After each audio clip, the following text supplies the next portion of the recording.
पुराने दौर की बात है। राजस्थान के किनारे एक छोटा सा गांव था, नूराबाद। गांव छोटा जरूर था, लेकिन वहां के लोग बेहद साफ दिल के थे।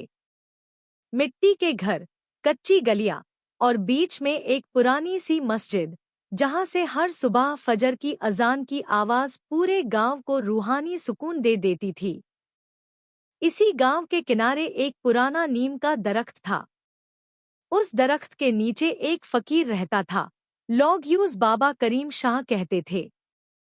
सेफ दरी, पुराने कपड़े, हाथ में तस्बीह और आंखों में अजीब सा नूर। बाबा करीम शाह दुनिया के लालच से बिल्कुल दौड़दा। ना उन्हें सोना चाहिए था, ना चांदी। वो बस अल्लाह का जिक्र करते, लोगों को दुआ देते और भूखों को रोटी खिलते। गांव वाले उनसे बहुत मोहब्बत करते थे। लेकिन उस रात, जब चांद पूरा था और हवा में अजीब सी ठंडक थी, कुछ ऐसा हुआ जो नूराबाद की तकदीर बदलने वाला था। राजस्थान के उस पार, जहां इंसान कम ही जाते थे, जिन्हों की एक पुरानी सल्तनत थी, सल्तनती आतिश। वहां दो जवान जिन शहजादे रहते थे, शहजादा अजमीर और शहजादा जरर। दोनों ताकतवर, तेज और गुरूर से भरे हुए। उन्होंने बचपन से अपनी कुव्वत का जलवा देखा था। आग उनके इशारे पर नाचती थी। हवा उनके हुक्म से रुक जाती थी। इंसान उनके लिए बस कमजोर मखलूक थे। एक दिन ज़मीर ने हंसकर कहा, भाई, चलो इंसानों की दुनिया देखते हैं। सुना है वहां एक फकीर रहता है, जिसे लोग बहुत बुजुर्ग मानते हैं। जरर मुस्कुराया, एक इंसान? और वो भी फकीर? हम उसकी हकीकत देखते हैं। दोनों ने अपनी शक्ल बदली और इंसानी रूप में नूराबाद की तरफ रावण हो गए।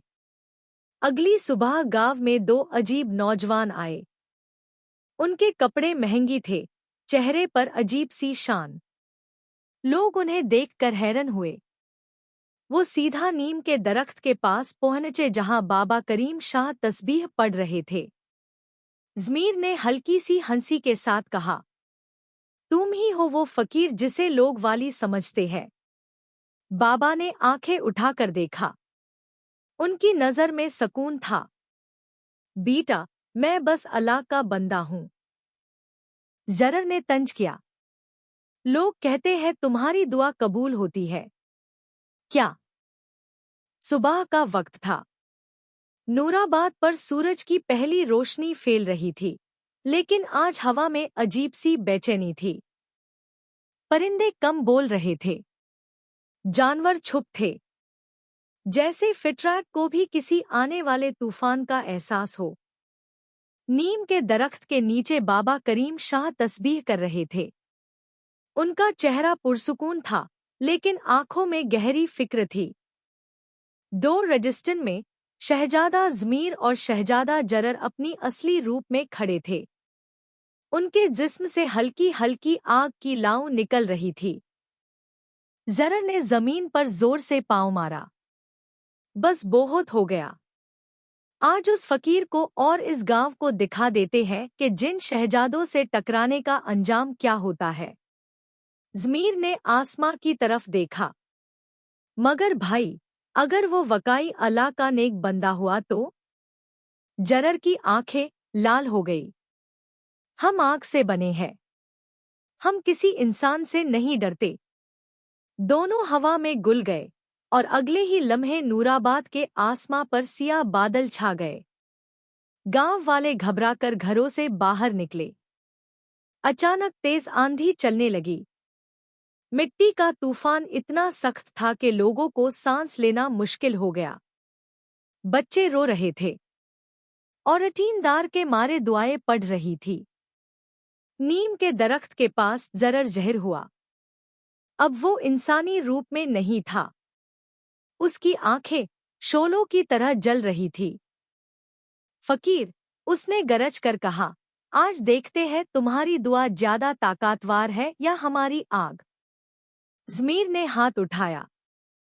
अचानक मस्जिद की मीनार पर बिजली चमकी। लोग चीख उठे। बाबा करीम शाह ने धीरे से आंखें खोली। उनके चेहरे पर ना डर था, ना घबराहट। वो उठकर खड़े हो गए। तुम दोनों को समझाया था, गुरूर इंसान हो या जिन, दोनों को तबाह कर देता है। जरर हंस पड़ा। हम तबाह नहीं होते, फकीर। हम तबाह करते हैं। उसने हाथ घुमाया। एक आग का गोला नीम के दरख्त की तरफ बढ़ा। गांव वाले चीख पड़े। लेकिन उसी लम्हे बाबा करीम ने दोनों हाथ उठाए और बुलंद आवाज में कहा, या अल्लाह, अगर मैं तेरा सच्चा बंदा हूं तो इस गांव को अपनी हिफाजत में ले ले। आग का गोला अचानक हवा में रुक गया।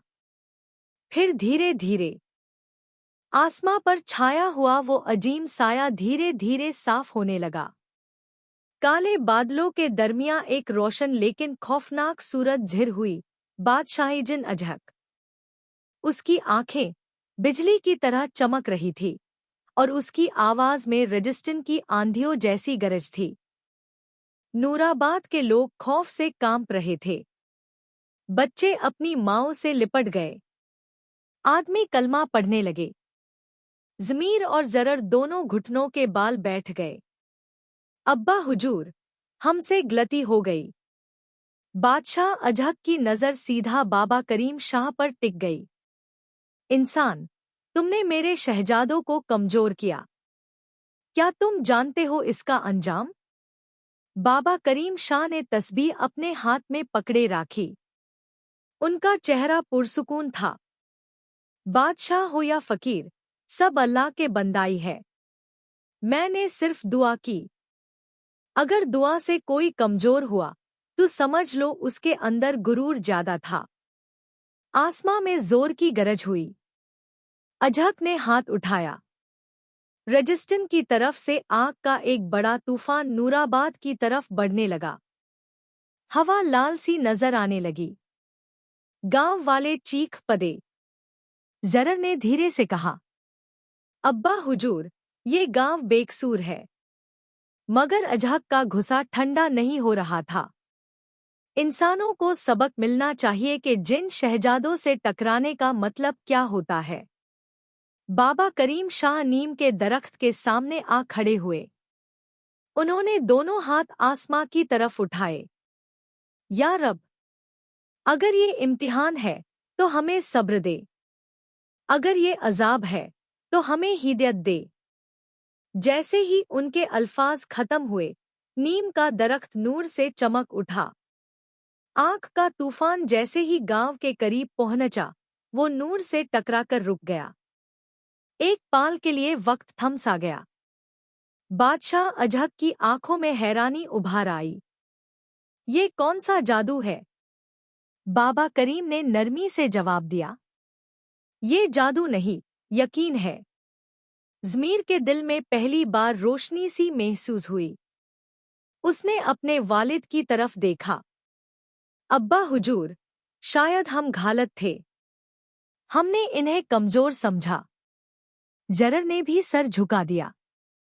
हमने अपनी कुव्वत पा गुरूर किया। अजहक का गुस्सा धीरे धीरे कम होने लगा, लेकिन उसका फख्र अभी जिंदा। कहानी का सबक, गुरूर चाहे जिन का हो या इंसान का, अंजाम हमेशा रुसवाई होता है। और जो अल्लाह पर यकीन रखता है, उसकी हिफाजत खुद अल्लाह करता है। अगर आपको ये रूहानी और दिल को छू लेने वाली कहानी पसंद आई हो तो वीडियो को लाइक करें, शेयर करें और चैनल को सब्सक्राइब जरूर करें ताकि ऐसी और इस्लामिक कहानियां आप तक पहुंचती रहे। अपनी दुआओं में याद रखिए। जिए।